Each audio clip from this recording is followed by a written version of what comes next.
Hello, my beloved demon darlings. I would be happy if you could leave a comment where in the world you are listening from. Thanks. Let's get scared. Chased out of the woods. It was supposed to be a simple camping trip. Just me, Eric, and Tim. 3 best friends looking for a bit of adventure and a break from the everyday grind. We'd always loved the outdoors, so heading out to the deep woods in the Pacific Northwest seemed like the perfect getaway. We'd heard the local legends, of course, Bigfoot sightings scattered across the region for decades, but we weren't worried. We chalked them up to wild stories, figments of imagination. We packed our gear, loaded up the truck, and drove out into the wilderness with excitement and laughter. The forest seemed peaceful when we first arrived, tall evergreens stretched out for miles, casting shadows on the moss-covered ground. After a long drive, we set up camp just as dusk fell. The air was crisp, and the woods grew darker by the minute. Our laughter echoed through the trees as we told jokes around the fire, roasting marshmallows and talking about the week ahead. As the night went on, we started to feel the weight of the silence creeping in, the kind that only the deep forest can offer. It felt heavier than before, like the trees themselves were watching us. That's when Tim noticed it. "Did you hear that?" he whispered, his eyes narrowing as he looked into the dense brush just beyond the firelight. Eric and I paused, listening. At first, we didn't hear anything, just the crackling of the fire and the occasional rustle of leaves in the wind. But then it came again, a low, guttural sound, almost like a growl but deeper. "Probably a bear," I said, trying to shake the unease that had settled in. But deep down, something felt off. The sound wasn't quite like anything I'd heard before. Eric laughed it off, suggesting we had just spooked ourselves with too many Bigfoot stories. But the growl came again, closer this time, and louder. This wasn't a bear. We grabbed our flashlights and shined them into the trees. The beams cut through the darkness, illuminating nothing but tangled branches and the thick undergrowth. "Maybe we should check it out," Eric said, though his voice lacked its usual confidence. Before we could decide what to do, the sound of heavy footsteps echoed from the shadows, slow, deliberate, and impossibly large. They were heading in our direction. "Get in the truck," I blurted, my heart racing. We scrambled to throw what we could into the bed of the truck. As we piled in, the footsteps grew louder, as though something massive was closing in on us. Eric fumbled with the keys, but managed to start the engine. With a jolt, we sped off down the dirt road, leaving the campfire smouldering behind us. As the truck tore through the dark forest, we glanced back, expecting to see nothing but trees. But there it was. Something huge, standing at the edge of the firelight. I couldn't make out its full shape, but it was tall, towering over the bushes. Its eyes reflected the fire's glow, a dull, menacing red. We drove faster, barely able to keep the truck on the narrow, winding road. My heart pounded in my chest, and I could hear Tim muttering prayers under his breath.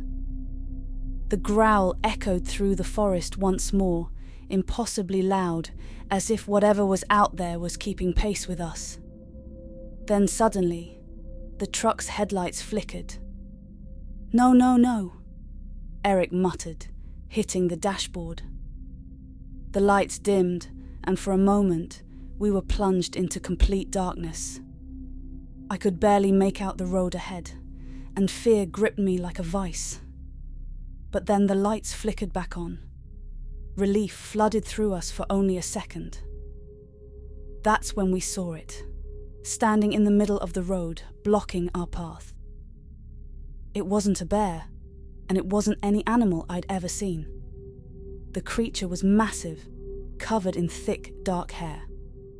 Its body was hunched, but even then, it stood taller than any human. Its arms were long, ending in large hands that dragged the ground, and its eyes, those burning red eyes, stared straight at us. Eric slammed the brakes, and the truck skidded to a stop just feet from the creature. For a long, tense moment, none of us moved. The thing stood there, breathing heavily, its chest rising and falling with each labored breath. The air inside the truck was thick with fear. We were frozen, too terrified to do anything but stare. Then, without warning, the creature let out a deafening roar that shook the very air around us. It pounded its fists against the ground, sending tremors through the dirt road. That was all the motivation we needed. Eric threw the truck into reverse, and we sped backward, the tires spinning wildly in the loose gravel. We didn't stop until we were miles away, the dense forest giving way to a more open road. We didn't speak for a long time, our minds struggling to process what we had just seen. Eventually, we made it to a small town, where we pulled into a diner, still shaking.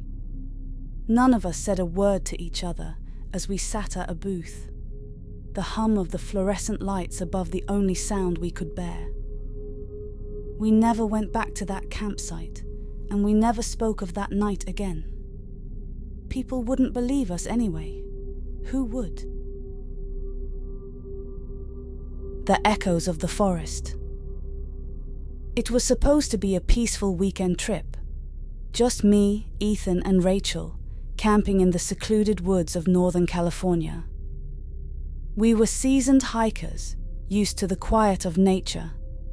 But this forest felt different, thicker, older, almost as if it were hiding something ancient within its trees.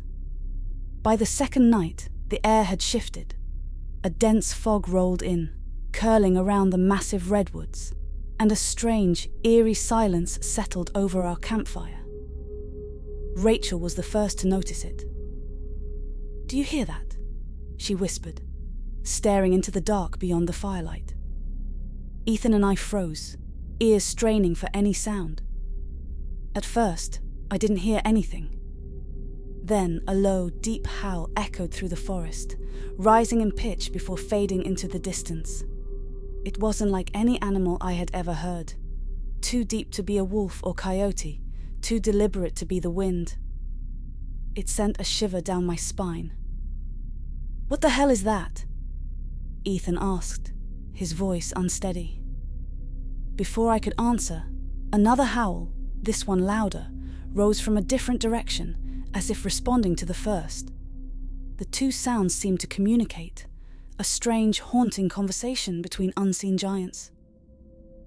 "We need to stay calm," I said, trying to convince myself as much as the others. "It's probably just some animal. Maybe elk?" Rachel shook her head, her face pale. "No, elk don't sound like that." The howls continued, back and forth, growing closer. It was as if whatever was out there was moving toward us. We huddled closer to the fire, the flickering flames doing little to dispel the creeping dread that now filled the air. Suddenly there was a loud snap, like a tree branch breaking under the weight of something enormous.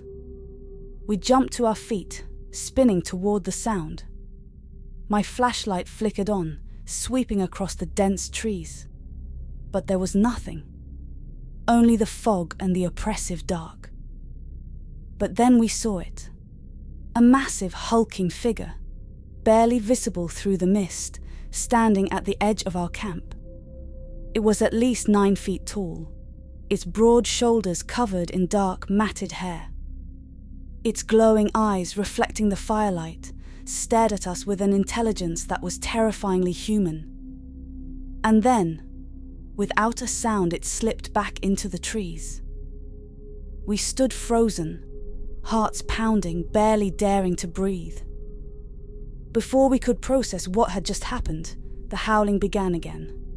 This time louder, more insistent, like a warning. "They're communicating," Rachel whispered, her voice trembling. "There's more than one." "Get in the tent," Ethan urged, his voice tight with fear. "We need to stay together." We scrambled into the tent, zipping it up quickly, our hands shaking.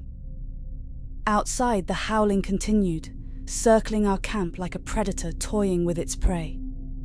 The ground trembled as heavy footsteps crunched through the underbrush, moving closer, then retreating, as if the creatures were testing us, waiting for the right moment.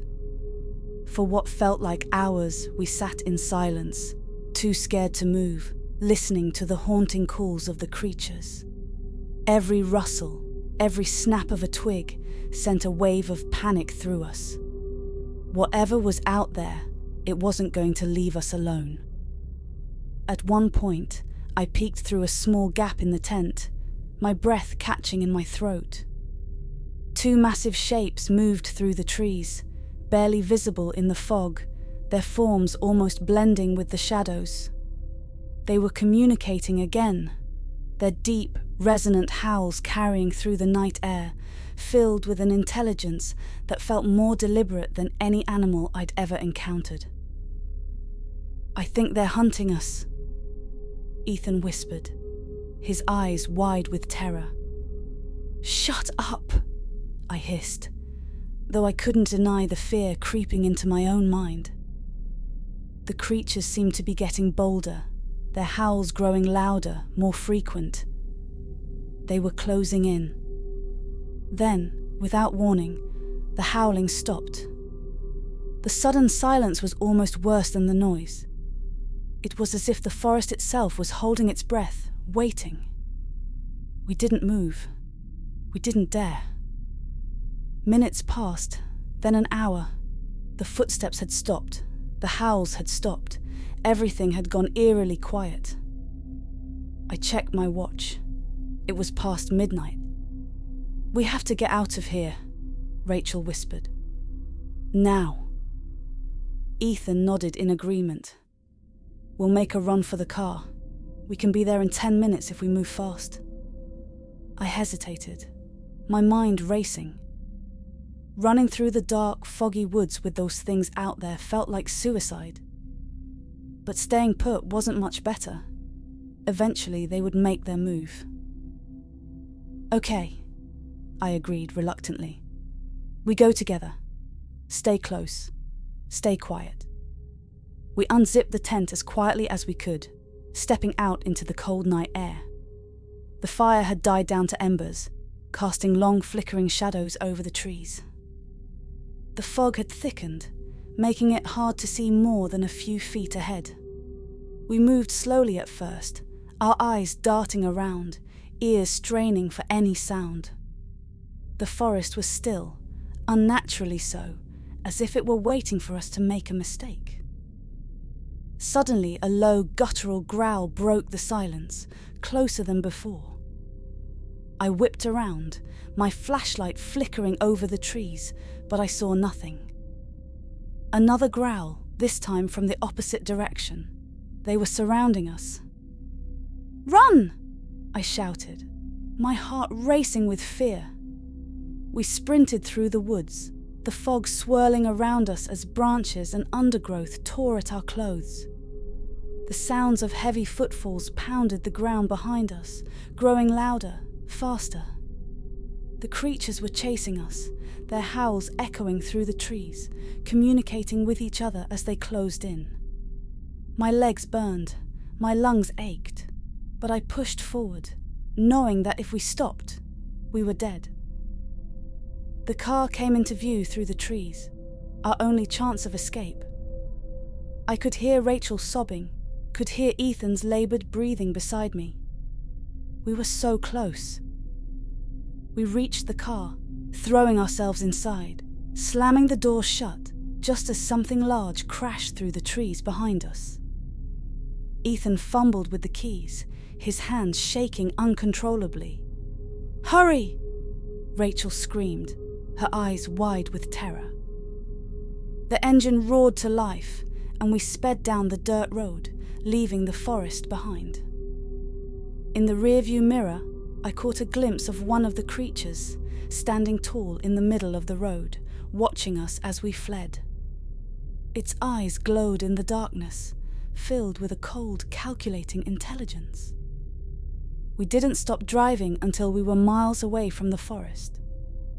None of us spoke, the fear still clinging to us like a second skin. The howls had faded into the distance, but they still echoed in my mind.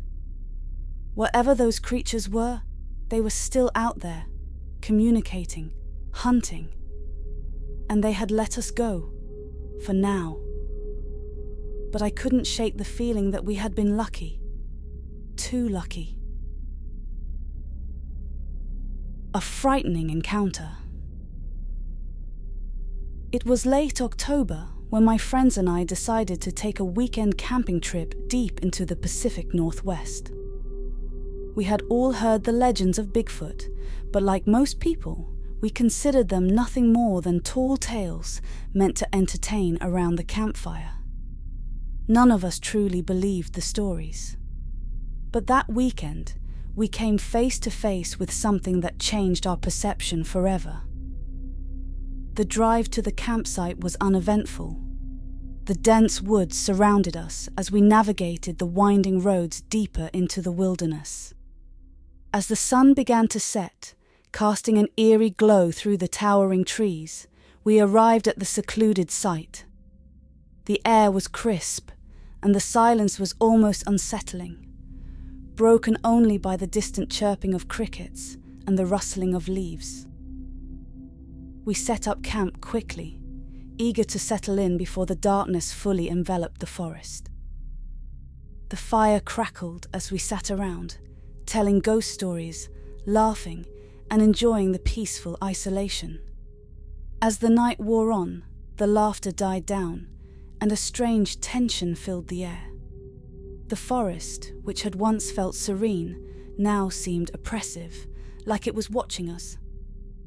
Suddenly, we heard a loud snap, like a branch breaking under pressure. We all froze. The sound was too loud to be an animal, or at least not any animal we were familiar with. My friend Audrey laughed nervously. Probably just a deer. But we all knew it wasn't. The sound was heavy, deliberate, like something large was moving through the trees. We shone our flashlights in the direction of the noise, but the thick underbrush obscured our view. The light barely penetrated the darkness. Another snap, closer this time. My heart raced as I tried to rationalize what we were hearing. But there was no rational explanation. The sound was moving, circling us, almost as if it was stalking. Then came the smell. A rank, putrid odor, like rotting meat mixed with wet fur. It was overwhelming, making it hard to breathe. My stomach churned, and I could see the same nauseating discomfort on my friends' faces.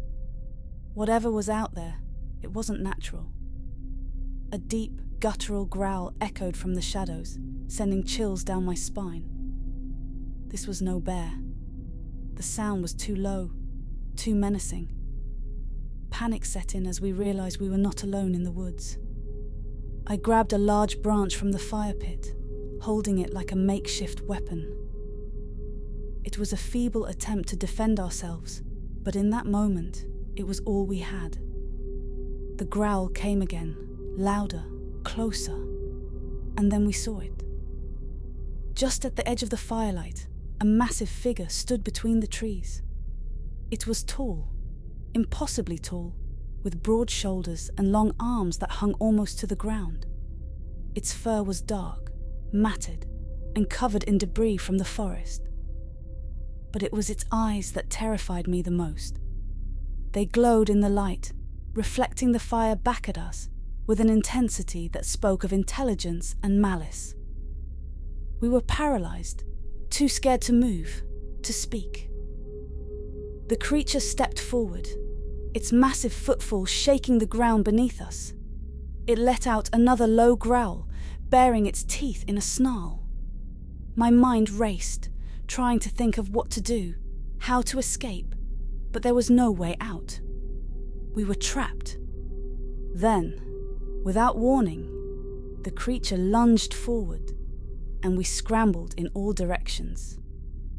The fire flickered wildly as we scattered, our flashlights dropping to the ground.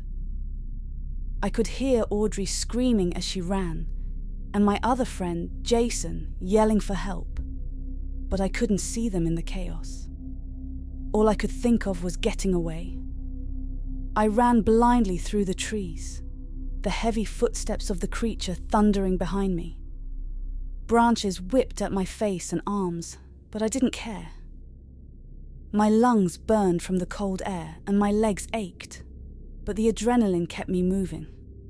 I could hear it behind me, gaining ground, its breath hot on my neck. Just as I thought I was done for, the creature stopped.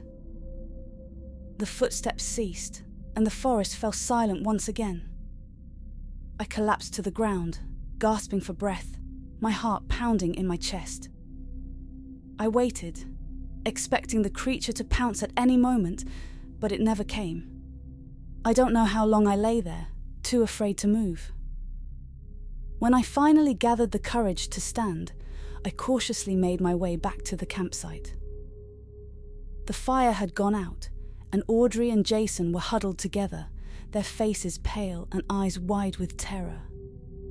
We didn't speak. There was no need. We all knew what we had seen, what had chased us. Without a word, we packed up what little we could and left the campsite, driving through the night, desperate to put as much distance between us and those woods as possible. To this day, we don't talk about what happened on that camping trip, but the image of that creature, the terror in its eyes, haunts me still. It wasn't a ghost, a spirit, or some mythical monster. It was real, and it was out there, watching, waiting. And I know, deep down, that we were lucky to escape with our lives. My last solo hike. I set out alone, just like I always did, seeking solitude in the mountains. My name's James, and hiking was my escape from the noise of life. That particular day, the trail I chose was more remote than usual. I wanted to be alone, with nothing but the sounds of the wind through the trees and the crunch of leaves underfoot. The air was cool and crisp, the late afternoon sun casting long shadows as I ascended higher into the wilderness. It was perfect. At least, that's how it started. By the time the sun dipped behind the mountains, the temperature had dropped noticeably. I wasn't worried. I had done this plenty of times. I pulled my jacket tighter and kept moving, trying to reach the clearing where I planned to set up camp before dark fully settled in. As I made my way up a narrow, winding path, something felt off. At first, I couldn't quite place it. Maybe it was the way the forest had grown strangely quiet, as though every bird and animal had suddenly gone still. The usual comforting sounds of nature were absent, replaced by an eerie silence that seemed to thicken the air around me. I shook it off and kept walking. But then, I heard it, a distant echoing howl. Low, mournful, and unmistakably not the sound of any animal I knew. It resonated through the trees, bouncing off the mountainsides. I froze, heart pounding in my chest. I told myself it was just a coyote, maybe even a wolf. But deep down, I knew that sound wasn't from either. I quickened my pace, trying to convince myself I wasn't rattled. But then, as I rounded a bend in the trail, I noticed something unsettling. A footprint. It was massive, far larger than any human foot, deeply pressed into the soft earth, as if whatever made it had considerable weight. The hair on the back of my neck stood on end. I knelt down, inspecting it closer. It was fresh, no more than a few hours old. My stomach turned as I realized this wasn't the only one. A line of these prints led off into the trees, disappearing into the thick underbrush. My instinct screamed at me to leave, but my curiosity got the better of me. I followed the trail for a few yards, just far enough to catch a glimpse of something through the trees. I saw movement, just a shadow, but it was tall, taller than any person, and covered in dark, matted fur. I stopped, my breath catching in my throat. The shadow moved again, slow and deliberate, almost as if it knew I was watching. Then, just as suddenly as it appeared, it vanished into the thick woods.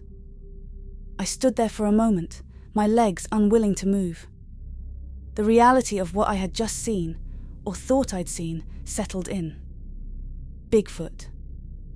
The stories had always fascinated me, but they were just that. Stories. Or so I had thought. Without wasting another second, I turned and bolted back toward the trail, heart hammering in my chest. The sun was nearly gone now, and darkness was creeping in fast. The howling came again, closer this time, and it wasn't alone. I could hear another howl in the distance, answering the first. My mind raced. Were there two of them? I broke into a full sprint, my breath coming in ragged gasps as I struggled to keep moving in the fading light. The trees blurred past me, and the trail became harder to follow.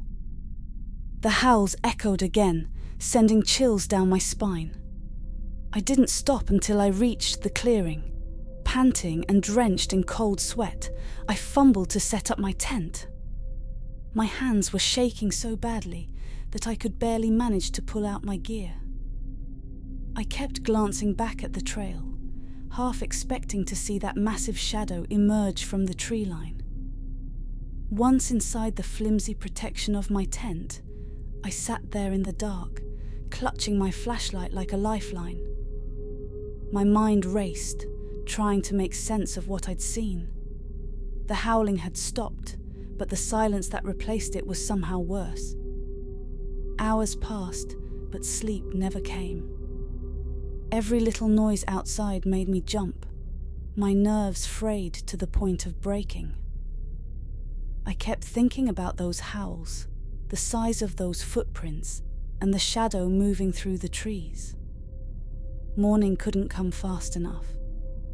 As soon as the first light filtered through the trees, I packed up and left.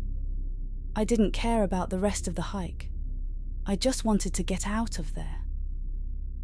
The whole way down, I couldn't shake the feeling that I was being watched. When I finally reached my car, I felt an overwhelming sense of relief, but it was short-lived. As I looked back at the trailhead, I saw it again, just for a split second. A tall, dark figure standing at the edge of the woods, watching me. I drove away as fast as I could, not daring to look in the rearview mirror. That was my last solo hike. I don't know what I saw out there, and maybe I never will. But whatever it was, it's real. And it's out there. You've braved the darkness with us. Subscribe and keep the spirits at bay. Until next time, sleep if you dare.